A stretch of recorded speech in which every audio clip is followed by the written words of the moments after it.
네, 안녕하세요. 중국이 국제사회에 여러 복잡한 시그널을 보내고 있는 것 같습니다. 오늘 그 같은 이야기를 경기대학교 조성환 교수님 모시고 나눠보도록 하겠습니다. 안녕하세요. 네, 안녕하세요.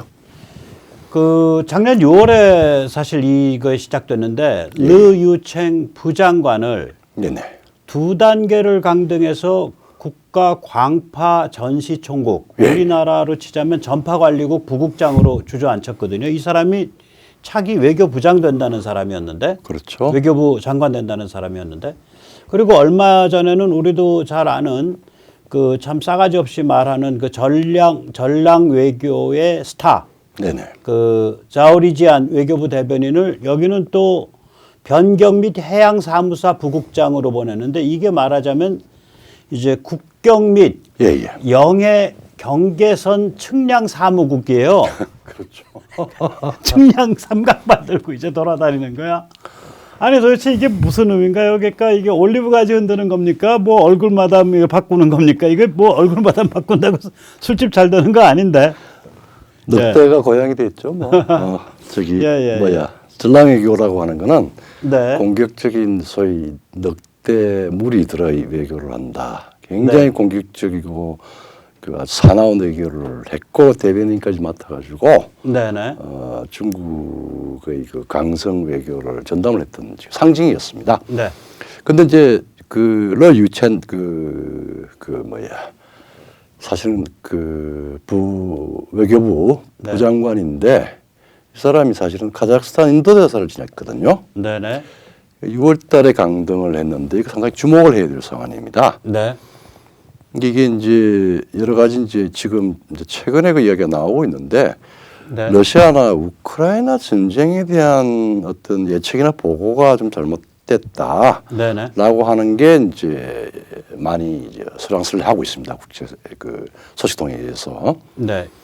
여기 이제 예를 들어서 이제 뭐 러시아가 전쟁을 하긴 하는데 이게 전면전이 아니라 돈바스 쪽으로 들어가서 확보하고 국지전, 그러니까 뭐 크리미아 플러스 돈바스 정도에서 그칠 거라고 했다거나 아니면은 전면전이 일어난다 그러면은 뭐 쉽게 제압하고 우크라이나 먹을 것이다라고 하는 낙관적인 보고를 했거나 아니면은 전면전의 스텝이 잘 안 고 장기화되면은 장기화되기보다는 전면전의 스텝 꼬이면은 금방 뒤로 물러서 가지고 수습해서 뭐 적당히 그 협상하는 걸로 뭐 이 정도 보고를 했다라고 하는 시나리오가 예상이 되고 또 그런 정도로 이제 국제 관측통들이 이야기를 하고 있습니다. 그러니까 그런 그릇된 보고를 했기 때문에 그 보고 내용이 무엇에 관해서 얼마나 그릇된지 모르는데 아무튼 그 러시아 우크라 전쟁에 관해서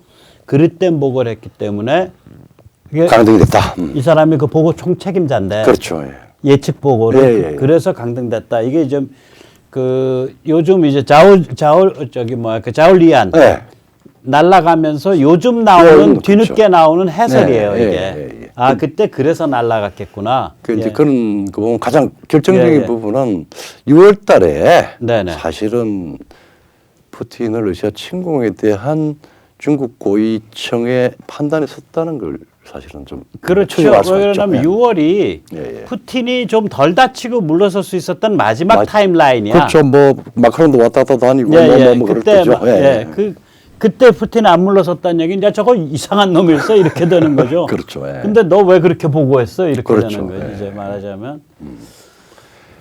아무튼 간에 이제 시진핑의 개발지를 하도록 만든 엉터리 정보, 엉터리 예측을 제공한 거군요. 그런데 결국은 이게 책임자가 두목이 책임져야지. 시진핑이 자기를 측량 사무국 부국장으로 강등해야 되는 거 아니야? 그렇죠. 두목은 주석은 뭐 까딱 없고 밑에 것들만 다 문제야. 최고 존엄, 최고 영수의 인민 영수의 최면이겠죠, 뭐. 네. 그래서 이제 지금 러시아가 박살나는 상황이라서 중국 체면이 이제 말이 아니죠. 그런데 이제 아까 말씀하신 그 르유챙 그 사람이 저는 그 카자흐 대사를 지냈다는 것에 좀 주목을 해요. 그렇죠. 왜 그러냐면 이 카자흐 대사라는 자리는 아마도 중국의 중앙아시아 1대1로 총책임자였다는 소리가 될 겁니다. 그렇죠. 예. 그런데 지금 중앙아시아에서 중국 포지셔닝이 좀 어떤가요? 러시아가 박살나면 중앙아시아는 이제 중국이 다 먹게 되나요? 그 뭐 러시아나 시진핑 중국은 상당히 좀 자기들 대국의 어떤 큰 국면을 파악했을지 모르지만 이게 간단한 건 아닌 것 같습니다. 네. 왜냐하면은 그 푸틴이 우크라이나로 들어가기 전에 아주 전격전으로 카자흐스탄에 국내 정치에 개입을 했죠. 네, 그게 그렇죠. 이제 말하자면은 지금 신임 카자흐스탄 토카예프 대통령인데 그 카자흐스탄에서 말하자면 전임 대통령과 연관된 그리고 아주 고위 이 말하자면 정보를 담당하는 우리 같은 네.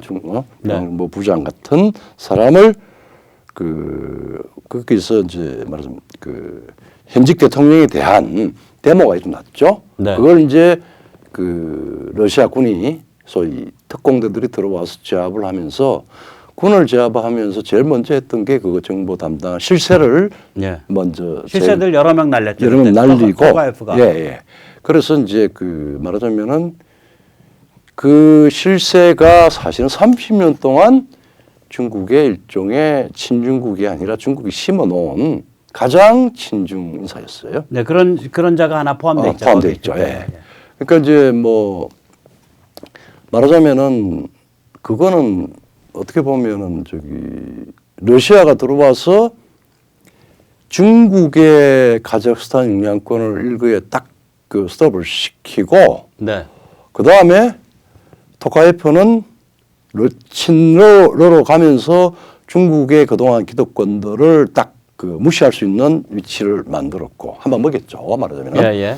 그리고 우크라이나 전쟁이 또 한 달 뒤에 한 달 반 뒤에 네. 터지니까 이 토카예프가 또 푸틴에 대해서 아주 냉정한 입장을 취해요. 그러니까 예, 그런 거죠. 그러니까 이게 러시아 힘 불려가지고 친중파 치고 전쟁 터지고 나니까 푸틴에 대해서 이제 냉대하고. 그러니까 이제 예.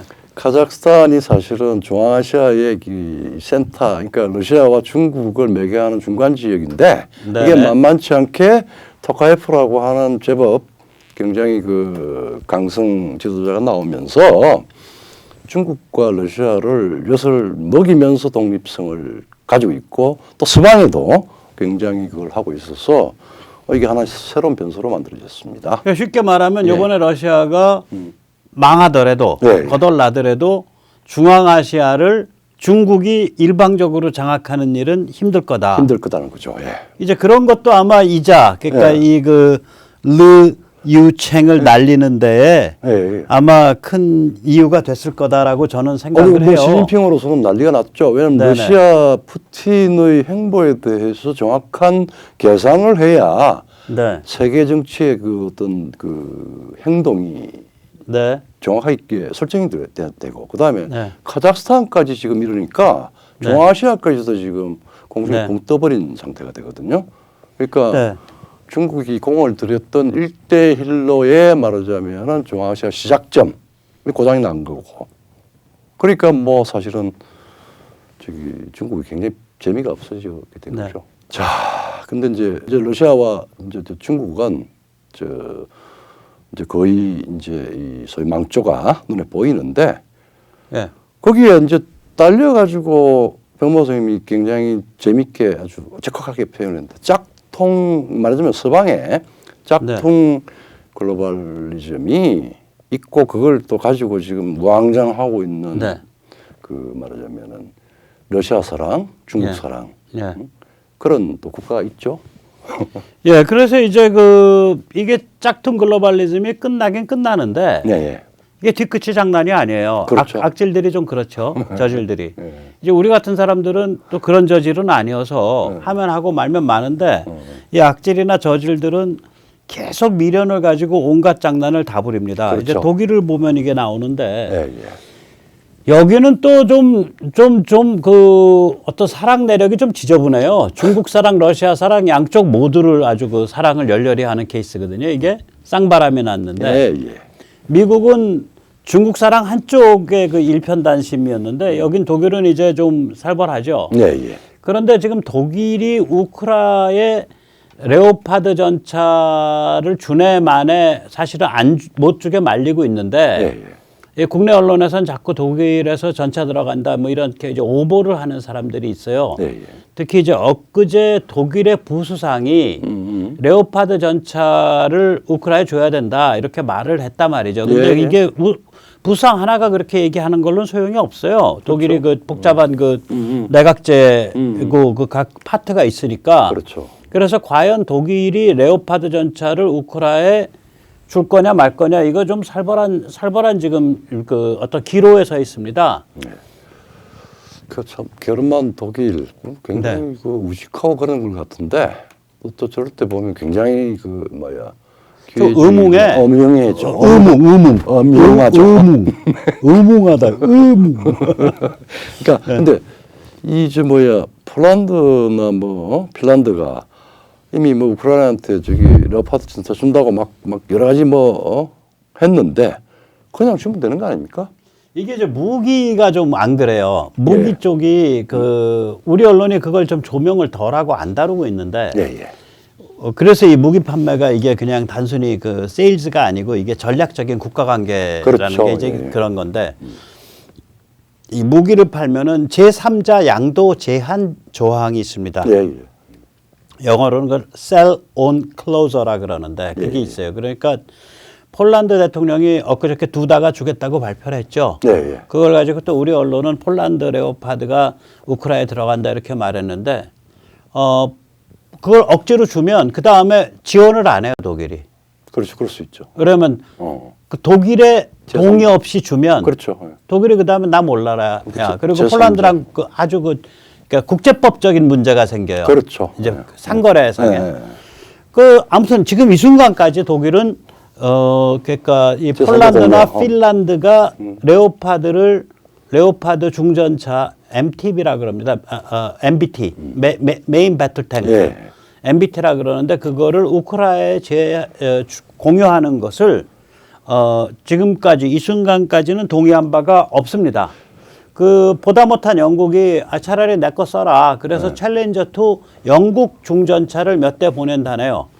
그런데 이제 이게 이제 독일이 이제 동의를 하기는 할 것 같아요. 왜 그러면 미국이 아브람스 전차를 뭐 상당히 많은 수를 지금 유럽에 도착시켰거든요. 우크라이나가 아니라. 그래서 이 아브람스 전차가 에스토니아, 리투아니아, 폴란드 이런 데다 전해지기 시작했다고요. 이거는 미국이 간접적으로 시그널 보이는 거죠. 뭐냐면은 내가 이렇게 아브람스 전차를 뒤에 받쳐주니까 독일 네가 나서서 레오파드 전차 다 보내도록 해. 제3자 공략에 대해서 정부의 역할을 해라. 그렇게 하는 거라서 독일이 그러니까 어디까지 이게 어깃장을 놓을지를 모르겠어요.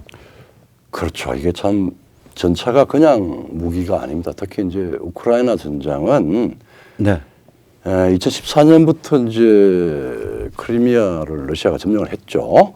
그리고 이제 돈바스와 이제 그러면은 이제 돈바스 지금 이제 작년에 이제 러시아가 밀고 들어간 돈바스까지 합해가지고 우크라이나는 돈바스와 크리미아를 밀고 들어가서 러시아를 이제 추방시켜야 되는 이제 소개시켜야 되는데 그러니까 고토수복이죠. 고토수복이지. 뭐 그러니까 2014년 이전까지의 직전 토수복. 그러니까 그걸 이제 테리토리얼 인테그리티라 그러더라고요. 그러니까 영토적 통합성. 그렇죠. 근데 이럴 때는 이제 지금 이제 중전차 이게 중은 가운데 중간 중재가 아니고 무월 중재입니다. 중전차가 반드시 필요하죠. 특히 우크라이나 평원 같은 평원전에서는. 그러니까 이제 레오파드 같은 중전차가 우크라이나에 지원한다. 결국 지원하게 된다는 거는 우크라이나가 돈바스 크리미아 수복을 국제사회가 그러니까 이제 소위 나토나 미국이 나토가 그러니까 유럽 독일이 지지한다 그 뜻이래요. 이게 이제 뭐 방금 말씀하셨지만 그걸 이제 돈바스가 이제 도네츠크랑 루안스크를 털어서 얘기하는 건데 돈바스하고 크리미아를 2014년에 러시아가 점령을 했잖아요. 그런데 그러니까 이게 점령한 지가 벌써 한 8년쯤 되니까 여기 요새화가 돼 있거든. 그래서 중전차가 없으면 못 밀고 들어가는 거예요. 그러니까 중전차를 유럽이 지원하기 시작했다는 얘기는 네. 군사 지정학적으로 말하자면은 우크라이나가 2014년 이전의 영토를 수복하는 것을 독일이 오케이 했다. 그 그렇죠. 뜻이 되는 네. 거죠. 그래서 이제 미국이 이거를 독일보다 앞질러서 전차를 지원하지 않고 예, 예. 왜냐면 그 책임을 독일이 져야 되니까. 그렇죠. 너희가 풀어라 하고 이제 했는데 독일이 지금 삐대고 있는 거지. 맨질거리면서. 이렇게 사투리로 삐대고 있는 거죠. 참나. 그래서 이게 보통 이 글로벌리즘, 짝퉁 글로벌리즘의 뒤끝이 장난이 아니에요. 그렇죠. 네. 독일 입장에선 러시아가 폭망하는 것을 피하고 싶죠. 그렇죠. 독일은 이제 제가 남의 발음 흉내 잘 내잖아. 숄츠 수상이 그러잖아. 물티폴라. 그게 이제 영어로 하면 멀티폴라죠. 네, 그렇죠. 그러니까 다극체제. 네, 다극체제죠. 말이 좋아서 그렇지 우리말로 이제 백모용어로 하자면은 이제 중국과 러시아가 이제 힘께나 쓸 수 있는 체제. 그래야 자기들도 그 EU에서 가고 잡고 이제 거죠. 미국의 등짝에 칼도 한 번씩 좀 지르고 뒷다리도 한번 미국 잡아당기고 뭐 그런 거죠. 뭐 이런 재미가 있는데 그 상태를 독일이 이제 이 짝퉁 글로벌리즘의 화신이지. 그렇죠. 화신인 독일이 그 상태를 선호하는 거죠. 네.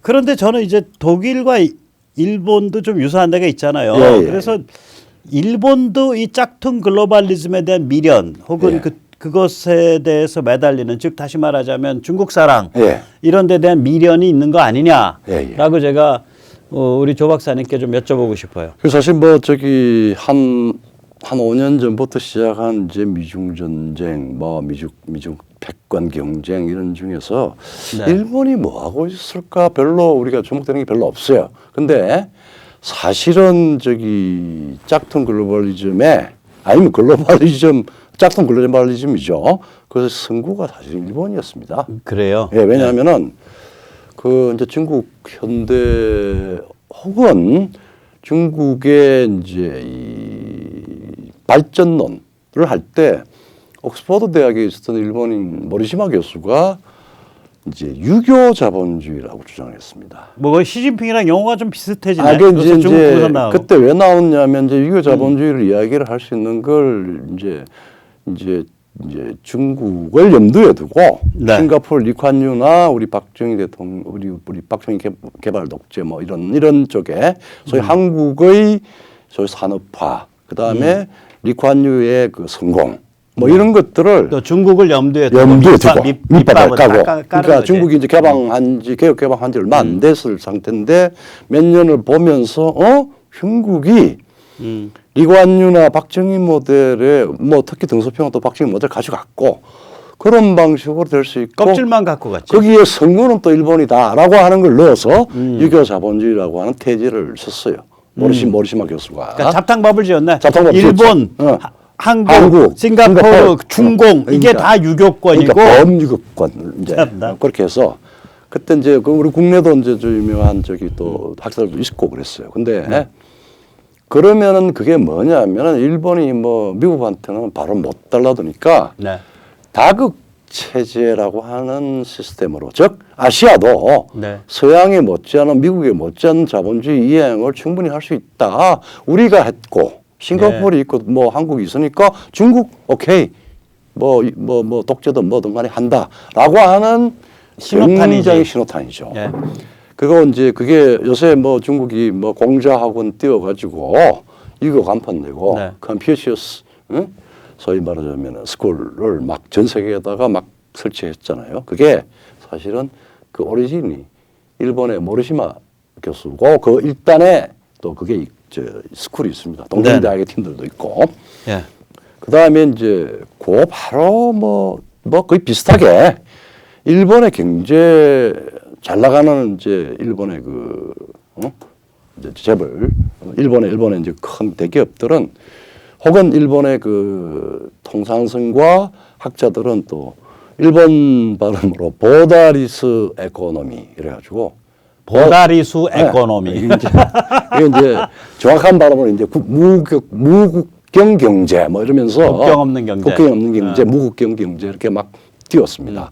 이 이야기는 이제는 경제가 우선이 되는 세계가 오고 그러면은 뭐 주권 국가가 경제에 대해서 뭐 공나라 판나라 하는 그런 그 제약을 좀 벗어나서 국경 없이 마음대로 경제적인 경쟁력을 가지고 세계를 휘저을 수 있지 않느냐. 그게 바로 일본이라고 하는 거죠. 예. 그리고 이제 바로 이제 89년에 아주 그 문제성 발언이 나옵니다.